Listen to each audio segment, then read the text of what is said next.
If you will get comfortable for prayer and meditation, that would be great. Sit down, close your eyes, take in a deep breath. Take in another deep breath.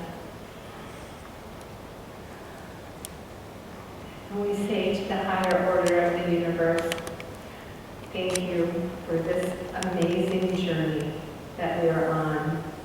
And thank you for the lessons we learn, even from children. Thank you. One more deep breath, connecting to the spiritual self inside of you and outside of you. Saying, thank you, blessed be, and amen. I want to talk to you today about the 1969 song written by Bobby Short, He Ain't Heavy, He's My Brother. It was recorded that same year in 1969 by the Hollies, which made them famous. Then in 1970, it was recorded by Neil Diamond, which made him even more famous than he already was. This time period, from 1969 to 1970, was a time of a lot of upheaval and turmoil in our country, from one generation to the next. Desegregation was going on, assassinations were happening. My goodness, the President John F. Kennedy was killed, and then his brother Bobby Kennedy, and then Martin Luther King Jr. And then on top of that, young men were getting drafted into an unpopular war, the Vietnam War, which, by the way, is called the American War in Vietnam. Again, the younger generation yelled out to their elders, "Don't you get it? Make love, not war. Don't you get it? He ain't heavy. He's my brother. Let's take care of one another." Then one day, recently, I had this realization after I got my 20th catalog in the mail that the holidays are coming.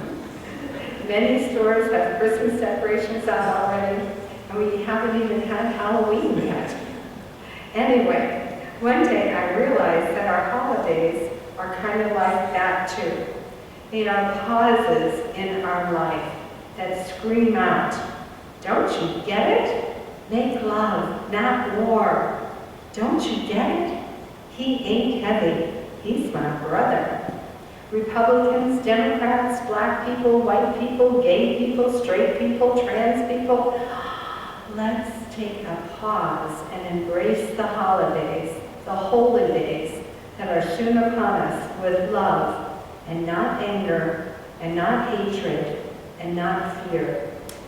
It's like the old saying that every baby has been sent to earth and comes with the message from God that God hasn't given up on us yet. And that's how the holidays are. They are days that haven't given up on us yet. We get another chance of getting it right. We get another chance of loving and giving and caring for one another. Because what has happened in our society? Have we forgotten to teach the value of loving one another? Why have so many people forgotten about their brother? Have we bought into the fear of scarcity that the media pumps out? That you better grab whatever you can because there isn't enough to go around. And the government is going bankrupt. And then the media says, and video games say, and movies say, don't trust anyone because there's a robber or a rapist or a murderer on every corner. So watch out. Putin is going to drop nuclear weapons on our country. The message is, be afraid. You know, I feel sad for children today because when I was growing up, I didn't feel afraid. Did you? I mean, we had to get underneath the desk every once in a while in case there was a nuclear bomb, like that would protect us. But we could roam the neighborhood, go into the woods, swing from the vines, and we all knew when Mrs. Powell rang the bell, the cow bell, it was time to go home and eat, and we did. It was a time where things were simpler. So what to do? First of all, we have to own how crazy things have gotten. For example, now stores are open to shopping on Thanksgiving Day. Really? The day before Black Friday, the busiest shopping day of the year, someone came up with a brainy idea that we should open the stores earlier on Thanksgiving evening. Any of you do that last year or the year before? Don't raise your hand. I hope we can stop the ball rolling that says it's okay to interrupt one of our holy days to go out and buy more stuff. How crazy is that? And it's crazy that 16% of the world's population is consuming 80% of the world's natural resources. That would be us, Europe, and Japan. America alone is 4% of the world's population, yet drives 33% of the world's automobiles and uses 1/4 of the world's global energy supply. And to me, that's crazy. What about our brother? Are we too scared to care about anything besides saving ourselves? Are we too busy? Or maybe both? I must confess to you that years ago, one of my closest friends spent Thanksgiving at her home by herself because it never occurred to me to invite her or to ask her if she had plans. I just assumed that she did. But she was newly divorced, and it turned out it was the first holiday the kids would spend with their dad and not with her. She said afterwards that she had never before experienced that depth of anguish and loneliness. And it's happening everywhere, that deep anguish and loneliness. Bobby Short, who wrote He Ain't a Heavy, He's My Brother, was a black man in the 1960s, when desegregation and the war against segregation were both in full swing. He knew that anguish and that loneliness, and lucky for us, he wrote about it in a song. On a bigger scale, I remember the words that JFK said on his inaugural address in 1961. Ask not what your country can do for you, but ask what you can do for your country. He was saying, don't you get it? Let's take care of one another and treat all people as equals. Jimmy Carter said it this way, if you don't want to spend any of your money to help the poor, then don't call yourself a Christian because you're not one. And Charles DeLint, who's an author, wrote, I don't want to live in the kind of world where we don't look out after each other. Not just the people who are close to us, but anybody who needs a helping hand. I don't want to live in that kind of world either, do you? I want to be part of making sure that we remember what it's like to not just be absorbed in our own little world, ourself.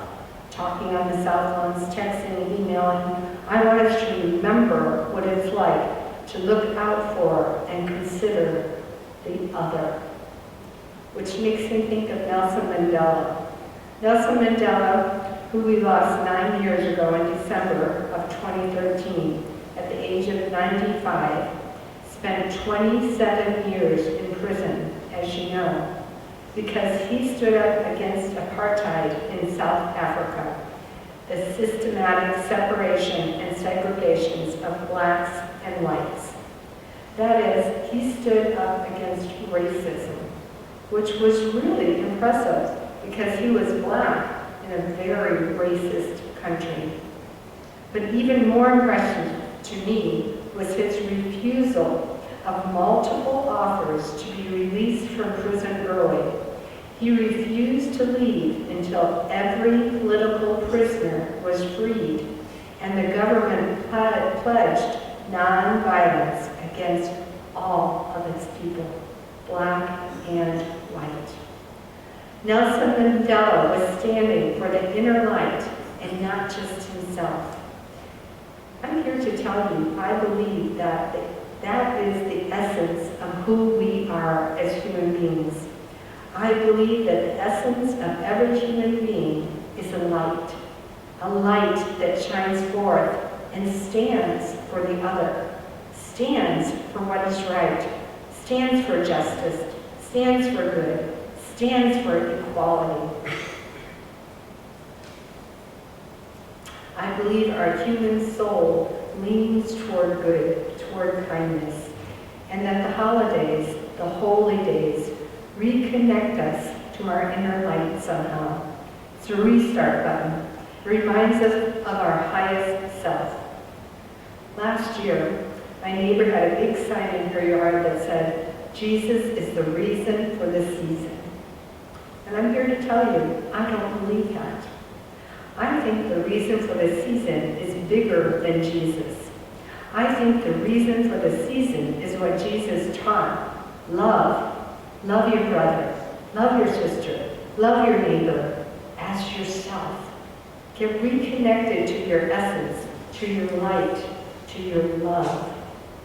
In Matthew 5:14, Jesus said, "You are the light of the world." You are the light of the world. That is our essence that we have to stay connected to.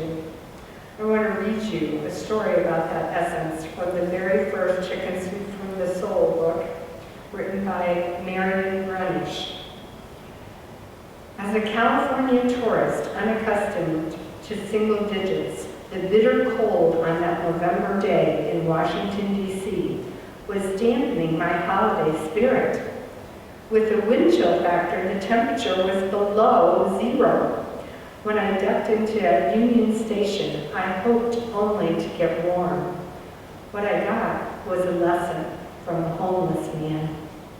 Warmth was slowly coming back to my hands and feet while I settled onto a bench with a steamy hot cup of coffee. Now I was ready to relax and do some serious people watching. I noticed a homeless man sitting nearby and several tables of diners spilling out into the great hall from the upscale restaurant, the America restaurant. Heavenly aromas were tempting me to eat an early dinner. From the longing look in my neighbor's eye, it was obvious that he too had not failed to notice the banquet that was taking place around us. I wondered how long it was since he had eaten anything. Expecting he would approach me for a handout, I welcomed such a plea on his part, but he never did. The more I took in the scene, the crueler his plight seemed. My head and heart were battling, the former telling me to mind your own business, and the latter urging me to make an immediate trip to the food court on his behalf. When the internal battle was raging, a well-dressed young couple soon approached the homeless man. Excuse me, sir," began the husband. "My wife and I just finished eating, and our appetite wasn't as big as I thought. We hate to waste food. Can you help us out and put this to good use?" The kind stranger handed over a large styrofoam container to the homeless man, overflowing with goodies.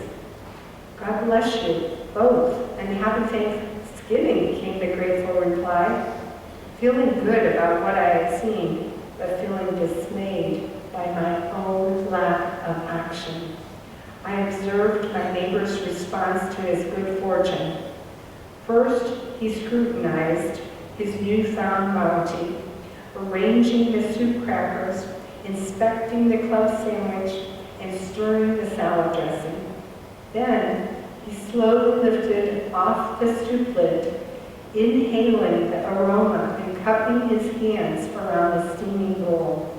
It was obvious that he was going to prolong this enjoyment of his miracle meal. Finally, he appeared ready for that long-dreamed-of first taste, meticulously unwrapping the plastic spoon.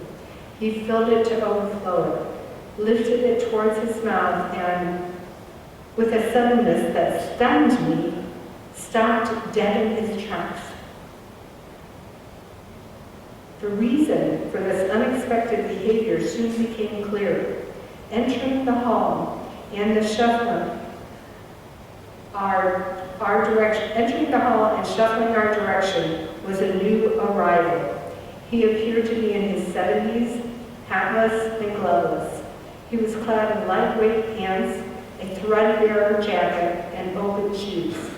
His hands were raw and his face had a bluish tint. I wasn't alone at gasping at the sad sight, but my neighbor was the only one doing anything about it. Quickly, he put aside his treasure. He leaped up and guided the elderly man to an adjacent seat. He took the old man's hands and rubbed them in his own. He tenderly put his down jacket over the older man's shoulders. Finally, he spoke. "Pop, my name's Jack, and one of God's angels brought me this meal. I just finished eating, and I hate to waste good food. Can you help me out?" Placing the steaming cup of soup in the stranger's hands, he didn't wait for an answer, but he got one. "Sure, son, but only if you'll go halfway with me on that sandwich. It's too much for a man my age." It wasn't easy making it to the food court with tears blurring my vision, but I soon returned with the largest containers of coffee and the biggest assortment of pastries possible. And I said, "Excuse me, gentlemen, I seem to have overbought, but I hate to see good food go to waste. Do you think you could help me out?" My parents, like yours, taught me to share, but it wasn't until that moment, that day in Union Station, that I truly learned the meaning of the word. I left the hall feeling warmer than I ever thought possible, remembering the words from Bobby Short. I hummed, "He ain't heavy, he's my brother."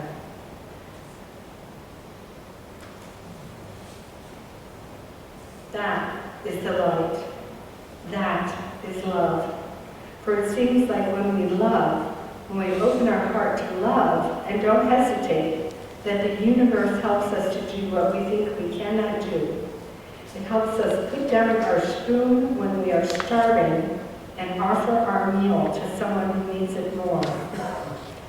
I'm going to talk to you a minute about the origin of the phrase, "He ain't heavy, he's my brother." It first appeared in Scotland in 1884 in James Wells' book, The Parables of Jesus. Wells tells the story of a young girl carrying a very large baby boy, almost her size. Seeing her struggling, someone remarks to her what a heavy load she was carrying.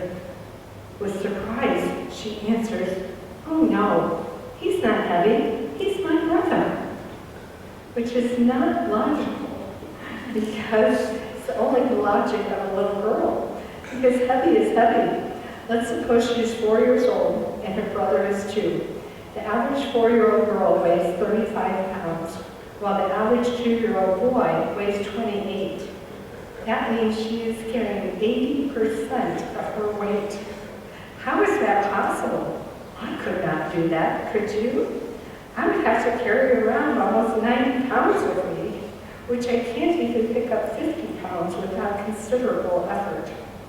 And yet somehow the miracle of pure love that every child has, and the miracle of connection, my brother, allowed her to carry more than we would think possible. It's really the story of the Christ child. I believe the story of the Christ child is one that every child that comes to the earth is pure and complete. complete love. And every child is a child of God. I don't care if that baby was born into a Christian family or a Buddhist one, an atheist family, a Jewish one, Muslim, Hindu, you. Doesn't matter. This child, every child, comes with the ability to carry more than is possible to carry because they are pure love. You came this way too. You are the Christ child. You are the light of this world. Jesus said we must become his children to enter the kingdom of God, which right here is surrounding us. I like to think of the kingdom of God as the kingdom of love, which is right here, surrounding all of us. I believe we can step into that kingdom of love at any moment when we adopt the logic of that child. Oh no, he's not heavy. He's my brother. You can step into this kingdom of love any moment you choose. First, think if there are any relationships in your life that need repair. Is there a brother who you've lost touch with? Or maybe a sister, a son, a daughter, maybe a parent, a good friend? Can you reach out just a little to help carry him or her? Because I believe if you do, the universe will help you. It will help you do more than what is logical. I think it's important too to remember we are all sisters and brothers. The 26-year-old firefighter, the 39-year-old Walmart clerk, the 45-year-old grandmother whose 15-year-old just gave birth to a love child, living on the streets with her drug-addicted boyfriend, the 63-year-old man who isn't ready to retire yet, but his company is pushing him out the door. We are all one. We are not so different. We're much more alike than different. And we have to look after everyone. And yet, as Jan de Hartog said, we must not commit the error common among the young of assuming if you cannot save the world of mankind that somehow you have failed. That is a lie. You have not. Just do what you can, and that will be enough. Like for me, I fight racism. I stand up to an offensive joke making fun of a black man or a Hispanic woman or someone from Nepal who doesn't speak fluent English. I have a client who is white, married to a black man. We talked about his life compared to his husband's, where he always has to be aware of his color. He encountered so much racism in Houston that they decided to move to a more liberal place, Portland, Oregon, a blue city. And guess what? Portland is as racist as Houston. They were shocked. They were disappointed, of course, but they are both doing jobs that allow them to confront that racism when it's right in their face. The one is a television show producer who can invite anybody he wants to be on his show. And the second is a hospice nurse, doing what they can to heal the world. And that's enough. Just reach out to those who come within your 6 feet of influence. As Betty Reese Witherspoon's mother tells it, if you think you are too small to be effective, you have never been in bed with a mosquito. I always tell stories on my kids when I speak, and this week's story is about my younger son, Eric. Actually, it's about one of his best friend's Facebook page that I read. Here goes. This chick was confused as a pink whale. Both of her tires were shredded. Eric and I changed her one tire and then called a tow truck. And then suddenly she took off to go home. She and her car were not in any condition to drive. We sprinted after her and stopped the car and gave her a pep talk so she could step out of the car so we could push it to somewhere safer. The tow truck guy came and another guy stopped so we could push the car to somewhere quicker. Our friend Anna stayed and comforted her. Our friend Amber steered the car, while everyone else pushed it. We finally got the girl in the tow truck, and then Eric snuck his kindness bracelet into her purse when she wasn't looking, because kindness is contagious. Anonymous wrote, I wondered why somebody didn't do something. And then I realized I was the somebody. My son and his friends were the somebody that night for that young girl. Another story, a brother story, is about Theo Van Gogh, Vincent's brother, one of the greatest artists of all time. It seems Vincent couldn't figure out money or how to support himself. So Theo encouraged him to paint every day. He bought brushes for him, he bought paint for him, and then he bought every single painting that his brother did. I, for one, am glad he did. He ain't heavy, he's my brother. My favorite brother story, however, is about two huskies, both sled-pulling dogs in Alaska. The one brother, over the course of 4 years, became completely blind. The owner asked the vet what he should do. Should he put the dog down? And the vet said, oh no, run this dog. So the owner put this husky back in the dog sled pack, giving in to the dog's brother, the sightseeing dog, insistence of always running next to his blind brother. The two learned how to lean on each other, literally lean on each other, as they were racing and running. They leaned on each other to make the turns and prevent the blind brother from falling. Yes, we have to be our brother's keepers. We have to be our sister's keeper. We have to help each other. Don't be afraid to reach out.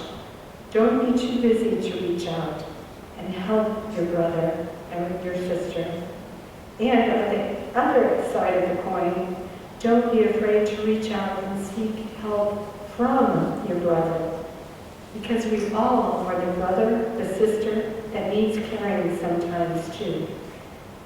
Is that what you're going through right now? For sure, we need to reach out and carry our sister Julie as she is deeply grieving, still stunned by the loss of her beloved husband Robert this past week. I encourage you to please send her a card in the mail. I have the address if you need it. Mother Teresa said, there are many in the world who are dying for a piece of bread, but there are many more dying for a little love. If that is you today, please tell someone. Tell me. Reach out to your brother, not just when he needs caring. Reach out to your brother when you need caring. Because we all need caring sometimes, no exceptions. We need each other. I need you, you need me.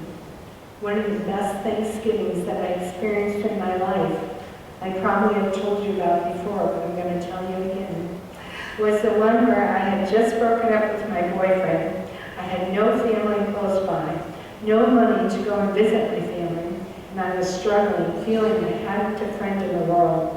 I felt very lonely. At the time, I was attending adult children of alcoholics meetings, because my dad was an alcoholic. And I decided I would tell someone, and maybe they would invite me to join them for their Thanksgiving. I would tell them I had no one to be with and no place to go on Thanksgiving. I decided to reach out and ask. However, I was too shy to ask anybody in person. So I made flyers. I made flyers inviting everyone in the group who didn't have anywhere to go on Thanksgiving to bring a dish to share and come to my house. I made hundreds of flyers and gave them out in meetings all over town. Little did I know that 85 people would come to my house for dinner that day. They brought food, they brought guitars, and took turns playing the piano. We sang songs, we ate a feast, we laughed and told stories, and we healed one another, just because I needed carrying that year. So if it's your turn to be carried, tell someone, tell me. Because this year, I am 3.5 years cancer-free. I am strong, and you ain't heavy, you're my brother. And you ain't heavy, you're my sister. And maybe next year I'll need carrying, so let's take turns on that. Whether you are doing the carrying or in need of being carried, I encourage you to join me in trying to get it right one more time. Get connected to your life, to your essence. Remember who you are, the beautiful love that you are. Get connected to your generous spirit, your light. It will allow you to give, to carry more than you thought possible. Blessed be, and amen.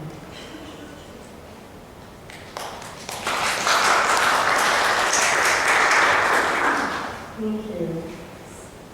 I forgot to tell you I have laryngitis, so I hope you could hear me okay. We're going to sing hymn number 1074.